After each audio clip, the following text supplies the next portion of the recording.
Hey everyone, this is Caleb and Jeff down here at the Gold Cove 2, 5555 Gratiot Avenue, Roseville, Michigan. Come on in and see us. Today we have a banger of a video for y'all today. We got some great heat behind us, awesome, cool purchases, and then Jeff here at the end has a question for you guys. So make sure you stick around to the end to find out what that question is. But without further ado, let's get into the video. Jeff, what's your favorite purchase? I already know. It's this Breitling, isn't it? I was going to get there, but yeah, my favorite purchase so far was this Breitling. We bought it earlier last week. It's a really cool watch. It's a Super Ocean. I want to say it's like ceramic titanium. I think it's about 48 millimeters. It's got a nice green color to it. Might be hard for the camera to pick up. But this thing is really pretty. At the shop, we're asking $3,000 for this. And this doesn't have an original box, but it does have the card or papers. So that's cool. It does come with, the card of authenticity. That thing's a chonker. It's a huge watch. I would wear it, but I'm a, skinny guy. Skinny Pete. Up next, we have these SS Central America Shipwreck coins in gold, which is super sweet. These guys, the ship went down. Some real brave scuba divers went down there and grabbed this stuff up, sent it off to PCGS, and PCGS says, hey, it came from the ship. This is a piece of the coin from the ship and a piece of gold, a pinch of gold, they call it. So yeah, these are, they're high detail coins, which is pretty cool. But yeah, those are real interesting.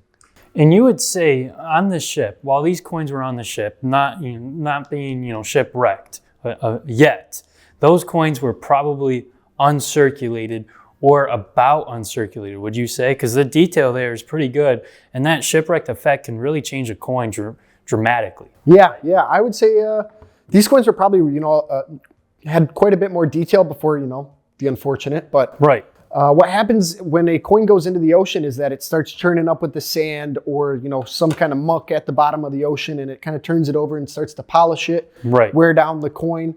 But a lot of times companies won't say it, like PCGS, NGC won't always say like cleaned, because that's what it kind of looks like. Sometimes they'll say shipwreck effect, or PCGS just called this XF, which is pretty cool. Like we've gotten coins before in holders where they're like da-da-da-da-da, shipwreck effect. Right, like AU details, shipwrecked effect. Yeah, something along those lines, yep. Okay, correct. Cool.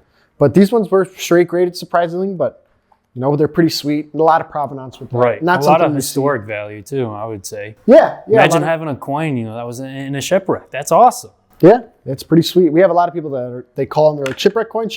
So we'll have something to sell them now. There we go. All right, now we got some Goldbacks. Up next, I know you guys have seen these probably before, but we do have a little bit of new variety in our Goldbacks. We have the $1 Oklahoma, $2 Oklahoma, $10 Nevada, $5 Wyoming. Now this one's probably the most special one.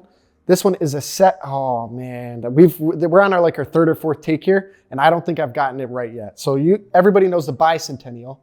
This is the semi-sequential, maybe, which means anniversary of the U.S. for 250 years. Wow. So boom, baya. So this one has a little 250 on there, and Goldback just wanted to commemorate that. That's cool. Washington, D.C., so not quite a state, but that's a cool bill. Yeah. Look at that. I mean, look at the lady with the shield. That's cool. That's great. And I think these are all assorted. We got Nevada, we do have Utah, okay. Wyoming, different ones. So yeah, I guess you Goldback lovers out there, if you're missing a couple states, we do have a variety of $1 bills. So. Yeah, there's some newer ones in there. Yeah. And older ones. Stuff. A lot of older ones though, mostly. Sometimes those are better. Right. Yeah. Absolutely. All right. Now this is Caleb's time to shine right this here. Is my time to shine. So guys, these are presidential gold dollars. They're not gold. Unfortunately, I wish they were. Everyone calls them gold. But they're just gold colored. They're bronze. And this company here, what they decided to do is to do a little bit of a cool collectible provenance card type of deal. And some of these are numbered to 60. Some of these are numbered to 76 or 1776. These were issued last year. And what these are is an authentic handwritten word and coin. So James Monroe, this is a handwritten document that he wrote, and they decided to put it in this nice little sleeve and sell it with the coin. And you can actually buy these if there's still some out there. They issued them last year. There's still some that are unsealed. So these are kind of like, I don't know what they call them. Do you know what they call them? Like their Booster pack. Yeah, booster pack or something along those lines, where you blind buy them, and you buy them for about $100, and you can pull some of them that are hundreds, or even I know George Washington. I saw one went for like $900 because it's George Washington, first president. Abe, some of the bigger presidents went for a lot more. But they also said if you guys get all of the presidents with a handwritten authentic word, the customer that sold this to me said that the company would give you $100,000. So, I mean, shoot, that's a lot of money, but also a lot of headache and a lot of hunting.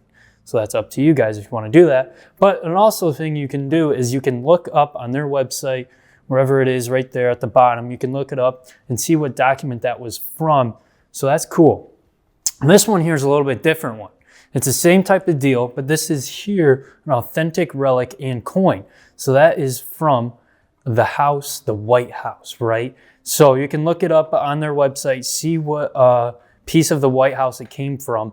And so these things are just pretty cool, pretty sweet, a lot of provenance, a lot of historic value, and they can be hundreds or even less than that, like $50, $60, $70, $80, depending on which president you have, and if it's authentic handwritten document or just a piece of the White House. You know, these ones go for more than these, but still, great thing to have. You can say, I own a piece of the White House. Isn't that cool? That's great. So those two I'm pretty excited about these. I've never seen them issued last year, like I said. So I kind of want to see what the future has in store for these. If they have great collectible, fans for them, or maybe not. Who knows? Let's see. But Jeff, I heard you got a question for the viewers. I got a question for you guys today. Now you probably see all this really pretty high-end silver stuff and are going to call us pretty soon after this video airs. But the question is, what would you guys sell your silver for? At what number is it motivating for you to turn in your silver for cash?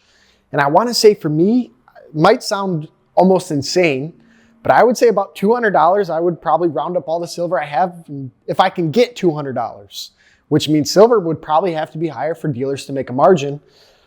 If I can net $200 an ounce, I think I would sell. Wow. So you would sell all the silver that you own for $200? I'm saying that.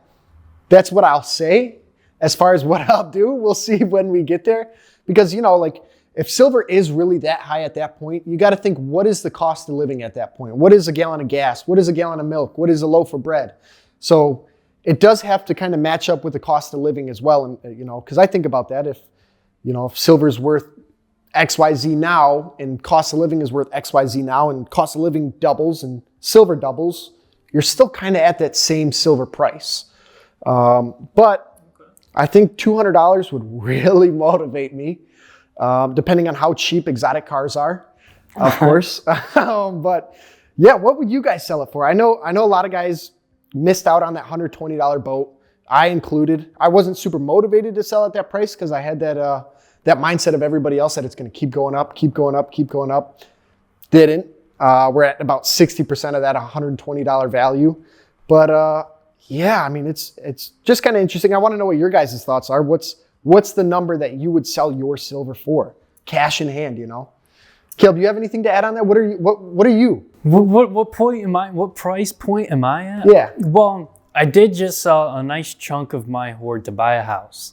So I sold a nice chunk, probably about in the 60s. And the cool thing is, when I was looking to get a house, my silver, I think the price was about maybe like 30 or 40.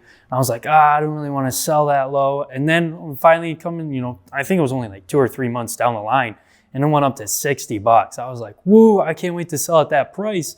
But I probably should have not sold as much because I was, excited, and you got all the euphoric feeling and all the excitement going. But from here on out, I'm stacking a lot. But what I would do, I want to sell all my silver at once. See, I don't want to have the fear of missing out of even a higher price. So I would say I would sell maybe a 10% here and there, 20% here and there, like $200. That's nice. That would be awesome. $300, another great price. All right, maybe $500, who knows? Let's get crazy. That's probably my thought. You got any other pointers you want to throw here? No, I think that kind of wraps us up. Like I said, guys, I really want to know, what is your sell price for silver? When can I expect lines out the door at the shop here for what price silver has to hit for you guys to come in here and sell? So yeah, make sure you guys leave a comment. Appreciate you guys watching the video. We'll see you next time. Take care. Thank you guys for watching our videos, subscribing to the channel, and liking our content. We are truly enjoying this journey on YouTube with all of you, and I hope you guys are as well. Be sure to be subscribed to the channel and notified on all of our content. And most importantly, buy precious metals, and don't forget to check out Cameron's whatnot called Gold Cove Cam on there. Things are going way too cheap. It's exciting. It's fun. I'm on there. Pops is on there. Cams is on there. And yeah, don't forget to, throw in some suggestions in the comments down below of what you want to see. Or if you want to be on film, please also let us know. Take care, everyone. We appreciate y'all. Have a great day.